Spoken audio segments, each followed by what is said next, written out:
अभी थोड़ी देर पहले बात हो रही थी, अभी जो हमने इनका जो सीरियल किया जिसमें बाबा जी में बना था, हाँ, उससे मैंने खुद सीखा बहुत कुछ बहुत कि आपको क्या होना चाहिए, आपका लबो लहजा क्या होना चाहिए, क्या है आप अपने इर्द गिर्द के लोगों के साथ कौन सा रवैया रखें, सही।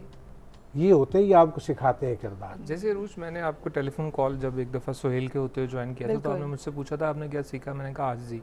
मुझे कुछ सोचना नहीं पड़ा उसके लिए। बिल्कुल। उसकी वजह यह है कि हम सिर्फ उसको कर नहीं रहे थे, हम उस सारे फेजेस से गुजर भी रहे थे। बिल्कुल, हम उन जगहों पर जाते थे जहाँ पे हमें अरेंज करना पड़ा, एक कोठा, हवेलियाँ, वो चीज़ें, तो हमने ज़िंदगी के हर सेक्शन को बहुत करीब से देखा। एब्सोल्युटली। तो वो सिर्फ लोगों को दिखाना मकसद नहीं था, हमने खुद भी उसमें से गुजर कर देखा कि ये अगर ऐसा हो जाए तो कितना कड़वा, कितना तल्ख, और आपको क्या सिखाता है। एक चीज़ जो है वो मैं आपसे गुजारिश करूँगा, अगर रशीद सर के साथ बहुत सारे एक्टर्स बहुत रोल करते हैं, लेकिन उन रोल्स के लिए बहुत सारे ऐसी बड़ी कुर्बानियाँ देते हैं जो इन्होंने दी है खुदा के लिए, क्या एक रोल करके अपने रिश्तों को दूर भेजना पड़ा। आप अगर ये सवाल इनसे ही करें तो मेरा ख्याल बहुत इंपॉर्टेंट, और लोगों को जानना चाहिए कि इनकी कितनी लगन है अपने काम के साथ, कि जिसकी वजह से इस हद तक इनको ज़िंदगी में ये जज्बातियत सहना पड़ी, और एक दो दफ़ा इनकी आंखें भीग जाती, लेकिन ये मैं प्रॉमिस लेता हूँ कि आंखें आज नहीं भीगेगी। लेकिन ये शेयर ज़रूर करें आप अपनी सहेलियों के साथ। प्लीज़ बताइए।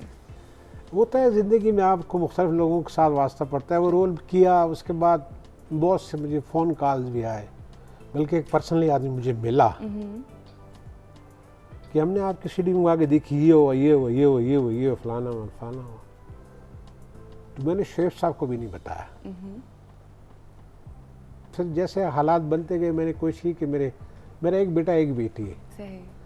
तो बेटी माशाल्लाह ऑस्ट्रेलिया में है, उसके 5 बच्चे हैं। माशाल्लाह, माशाल्लाह। तो मुझे उनको अपने आप से दूर करना पड़ा। अच्छा। उसको भी फेस किया हमने।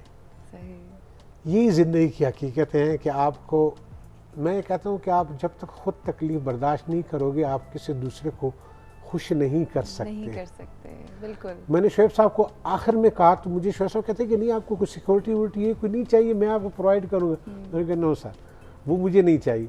सही। कि ये मेरा स्ट्रांग बिलीव है कि जिस दिन मैंने मरना है उस दिन मैंने मरना है, और जिस दिन मैंने नहीं मरना मुझे कोई नहीं मार सकता। ये मेरा ईमान है पक्का। अच्छा, तो आपको अपनी बेटी को अपने आप से दूर करना पड़ा उस रोल के लिए। Oh my God, that's huge. क्योंकि मुझे फ़ोन क्योंकि आया, आपको फ़ोन आया, मैंने अपने बेटे से बात की तो बेटा मुझसे आगे था 2 कदम। मुझे कहता पापा इस बातों को छोड़ दे, जो जान अंदर की रात है वो बाहर नहीं हो सकती। लेकिन इस बात से ये तो अंदाज़ा हम लगा सकते हैं ना कि वो बेटी आपके दिल के किस कदर करीब है कि आप बर्दाश्त नहीं कर सकते कि उसकी दुनिया तरफ के किस कोने में हूँ, मैंने अपनी बेटी के साथ हर रोज़ बात करनी, रोज़ मैंने बात करनी। अच्छा, बल्कि आपको पता है कि हम ये जो पूरा महीना है इसमें हम बापों के हवाले से बात कर रहे हैं, क्योंकि फादर्स डे, मदर्स डे हम कितनी खूबसूरती से मनाते हैं और माओं को ट्रिब्यूट पेश करते हैं, डिफरेंट चीज़ें।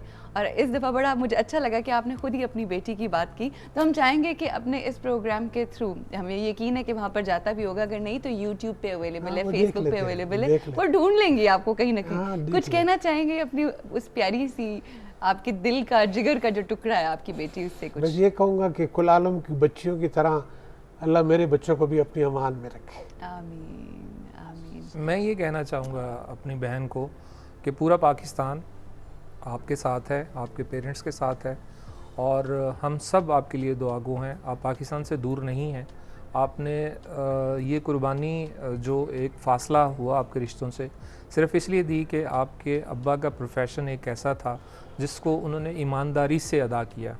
इसकी जज़ा भी आपके फ़ादर को मिली। हमारे प्राइड हैं, प्राइड ऑफ परफॉर्मेंस है इनके पास, इसलिए कि हम सब आपके साथ हैं और हम सब आपके साथ रहेंगे हमेशा, और हम एक फैमिली है, और जिए मरेंगे तो साथ इंशाल्लाह। और मैं अपनी बहन को ये कहना चाहती हूँ कि जब ज़िंदगी के अंदर हम हक के ऊपर होते हैं ना, जब हक की बात करते हैं, तो हक की बात करने वालों को और हक के साथ रहने वालों को, अगर आप हिस्ट्री भी उठा के देखें तो बहुत सी कुर्बानियाँ देनी पड़ती हैं और देते आए हैं, मगर आखिर में जीत हमेशा हक की होती है, और अल्हम्दुलिल्लाह, आपको बस बेशक। ये चीज़ जाननी है कि आप और आपके फादर और वो ये तमाम लोग जो हैं वो हक पे हैं, और इंशाल्लाह जीत आप ही की है। इंशाल्लाह इंशाल्लाह। और आप लोगों का बड़े अच्छे नोट के ऊपर बहुत बहुत शुक्रिया। जो हमारा प्रोग्राम ख़त्म हुआ, अल्लाह मियां आपकी बेटी को वो तमाम खुशियाँ दे, और आपके ज़्यादा से ज़्यादा मुलाकात, आप मौका मिले कि आप जाएं और आपकी मुलाकात हो। आमीन। और थैंक यू सो मच, बहुत बहुत शुक्रिया। बस जाने से पहले एक छोटी सी बात मैं आप लोगों से ज़रूर कहना चाहूँगी कि जो भी मकसद होता है, ज़ाहिर है काम जब आप कर रहे हैं तो ज़िंदगी में मकसदियत तो होती है काम के साथ साथ। जो आप पैगाम अपने प्रोग्राम्स के थ्रू, अपने शोज़ के थ्रू, अपनी राइटिंग के थ्रू लोगों तक पहुँचाना चाहते हैं, वो पैगाम बस 2-3 लाइन्स में मैं चाहूँगी कि आप हमारे साथ देखने वालों को ज़रूर कहें। बस इस वक्त हम सबको एक साथ जुड़ना है, एक साथ मिलना है, ये भुलाकर हम क्या हैं, हमारी मुआशी हैसियत क्या है और हम किस मसलक से हैं।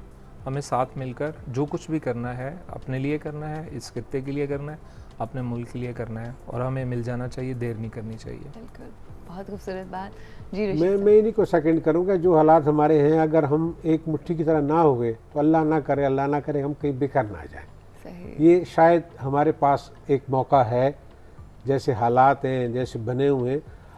आपने वो बात की कि 11 लोग अगर हम सबको एक रंग में रंग सकते हैं, बिल्कुल तो हम 18 करोड़ लोग क्यों एक रंग में नहीं रंगे जा सकते? बिल्कुल। सिर्फ इस नाम के ऊपर, वहाँ भी पाकिस्तान का नाम था, यहाँ भी पाकिस्तान पाकिस्तान का नाम के, इसके लिए हम क्यों 18 करोड़ इकट्ठे नहीं हो सकते? और आज हम हो जाना चाहिए। हमें हो जाना चाहिए, और करना बस ये है कि बाकी के तमाम झंडों को एक साइड पे करके सिर्फ और सिर्फ हर किसी के हाथ में पाकिस्तान हर का किसी के हाथ झंडा आ में जाए। पाकिस्तान का झंडा और अनोखी देखते रहना है। इसमें जो अच्छा बुरा है वो हमें बताते रहना है। ये बहुत अच्छी बात है। जुम्मे, हफ्ते और इतवार को जी अनोखी लगता है और रिपीट भी होता है, और ज़रूर देखें और हमें ज़रूर लिखकर बताते रहें। आपका कोई अगर ईमेल एड्रेस है जिसके ऊपर आप फीडबैक उसी के चाहते हैं ऊपर आ तो रहा उसके है। ऊपर आ रहा है, अनोखी @8 फेसबुक पे भी है, तो और ज़रूर अपना ज़रूर फीडबैक दीजिए। आप लोगों का बेहद शुक्रिया। आज मैं अपनी सहेलियों को एक बात ज़रूर कहना चाहती हूँ कि आज इन लोगों से मुलाकात करके मुझे वाकई इतना अच्छा लगा है, इतना कुछ सीखने को मिला है। और मुलाकात हमारी मेरी रशीद साहब से बहुत ज़्यादा दफ़ा नहीं हुई, दूर दूर से हमेशा हुई, और अमीन साहब के साथ भी 1-2 दफ़ा बैठने का इत्तेफाक हुआ है, मगर आज मिलके लग रहा है जैसे मैं इन दोनों को बरसों से जानती हूँ और ऐसी खूबसूरत बातें सीखी हैं। आप लोगों का बेहद शुक्रिया जी। आप ब्रेक लेनी है यहाँ पे, हमें ब्रेक लेते हैं और ब्रेक के बाद वापस आएंगे तो बातों को कंटिन्यू करेंगे।